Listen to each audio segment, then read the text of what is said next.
So, ganito guys yung mangga sa Brazil.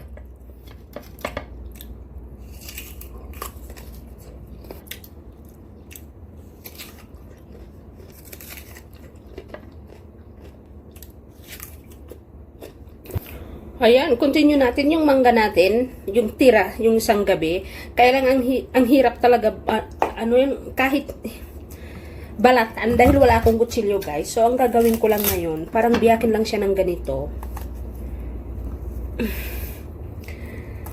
Para kung may lagari. Pwede naman siguro. Oh, di ba? Ang hirap, ang tigas. Kasi andito ako sa hotel, guys. Walang kutsilyo, walang lahat. Pero meron sila dito. Para kasi itong Airbnb. Pero hotel siya.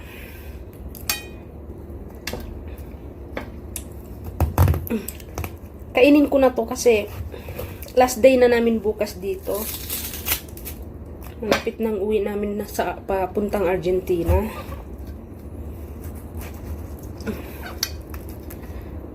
Kaya nga, buti na lang nakapagdala ako ng asin galing Vietnam. Ayan guys, oh.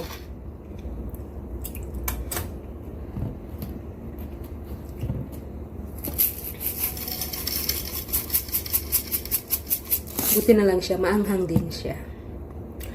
So, ayoko kainin ng balat kasi makapal. Ganun lang siya.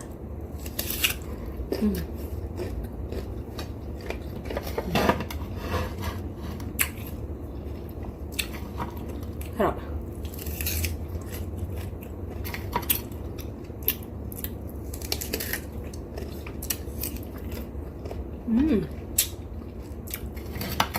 Ang sarap talaga ng asin na to.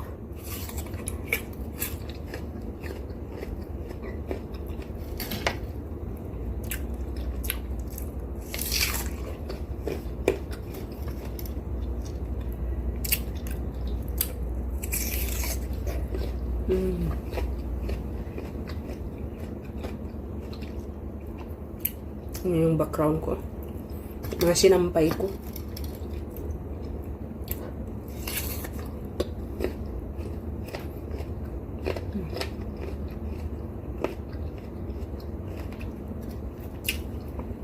So, ganito guys yung mangga sa Brazil.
Ang sarap talaga guys.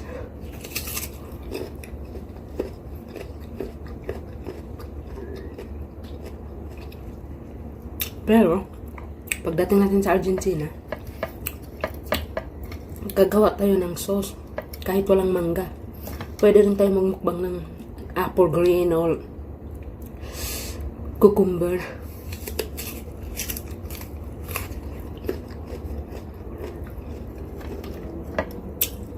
Kasi bihira ang mangga doon.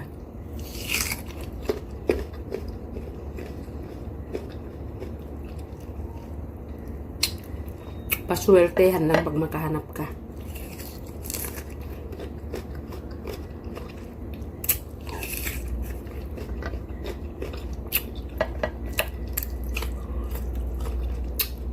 Kasi guys, nagdala ko ng shrimp paste galing Thailand.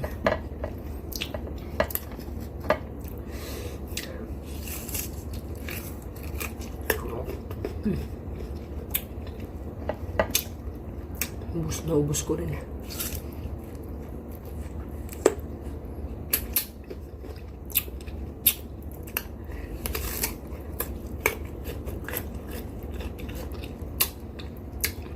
Ang tigas ng balat. Pero pag Thai people to, kinakain nila.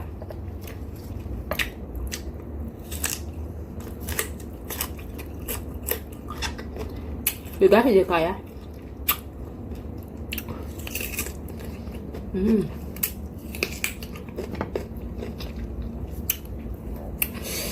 So, yun ang mukbang natin, guys. Napakasarap talaga ng asin na to. Nanginayang talaga ako, hindi ako nakabili ng isa pang packet nito. At meron pa naman akong mangga. Hindi ko na kayang ubusin kasi gabi na, guys. 10 o'clock na dito. Alam ko umaga dyan sa Pilipinas. So anyway, that's all for today's, guys. And thank you for watching. See you in the next video. Bye!